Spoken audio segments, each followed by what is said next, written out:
और बड़ी अपडेट आप तक पहुंचाते हैं। राजधानी देहरादून से बड़ी अपडेट है, जहां पर बीजेपी प्रदेश कार्य समिति की आज बैठक होनी है। देहरादून में 2 दिवसीय कार्य समिति की ये बैठक होगी। सीएम धामी समेत बीजेपी के दिग्गज नेता शामिल होंगे। महाजनसंपर्क अभियान की रूपरेखा इस बैठक के दौरान तैयार की जा रही है। और आपको बता दें कि फिलहाल इस बैठक के अंदर महाजनसंपर्क अभियान की रूपरेखा तैयार होगी।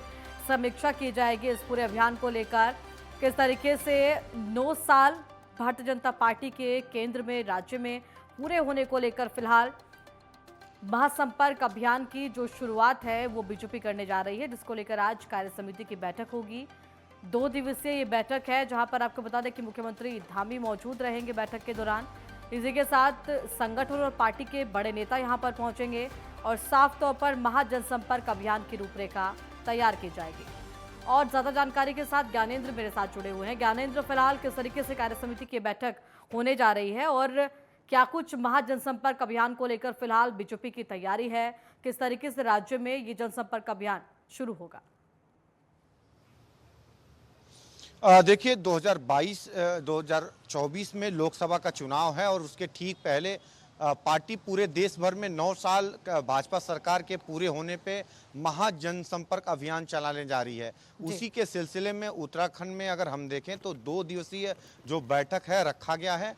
आज और कल ये 2 दिवसीय जो बैठक है वो होने वाली है। शाम 5 बजे से भाजपा प्रदेश जो कार्यालय है देहरादून में, उसकी बैठक की शुरुआत वहां से होगी। उत्तराखंड में क्या कुछ कार्यक्रम है इसको लेके उसको मंथन किया जाना है, जिसमें कि अगर हम देखें इस महाजनसंपर्क अभियान के जो प्रभारी बनाए गए हैं तरुण चूग, वो इस बैठक में मौजूद रहेंगे। उत्तराखंड के जो प्रदेश प्रभारी हैं वो इस बैठक में दुष्यंत कुमार गौतम वो मौजूद रहेंगे। सह प्रभारी जो रेखा वर्मा हैं वो भी इसमें बैठक में मौजूद रहेंगी। और भाजपा के जो प्रदेश अध्यक्ष हैं और उत्तराखंड के जो मुख्यमंत्री हैं पुष्कर सिंह धामी, वो इस बैठक में मौजूद रहने वाले हैं। तमाम जो पदाधिकारी हैं, कार्यकर्ता हैं, वो इस बैठक में रहेंगे। खास तौर पे 2 दिनों तक चलने वाली इस बैठक में क्रमवार सभी पदाधिकारियों के साथ जो मंथन है आगामी 30 मई से और 30 जून तक, यानी कि 1 महीने तक चलने वाले इस जनसंपर्क अभियान की जो रूपरेखा है उसमें क्या कुछ कार्यक्रम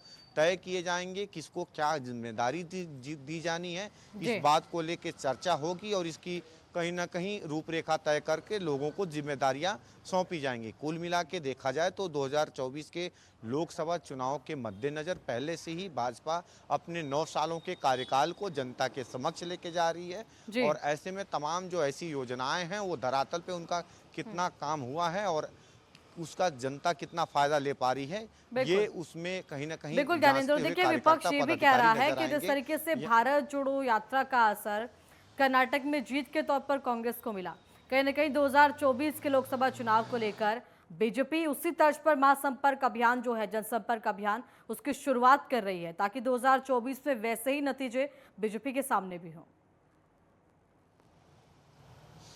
देखिए ये जनसंपर्क अभियान पहले 15 मई से होने थे, लेकिन जिस तरीके से कर्नाटक के चुनावों के परिणाम रहे उसके बाद से हमने देखा कि इस कार्यक्रम को पहले से ही टाला गया और 30 मई से किया गया, क्योंकि अगर हमने देखा पहले से ही इसके जो अंदेशा थे वो भाजपा को होने लगे थे कर्नाटक चुनावों के।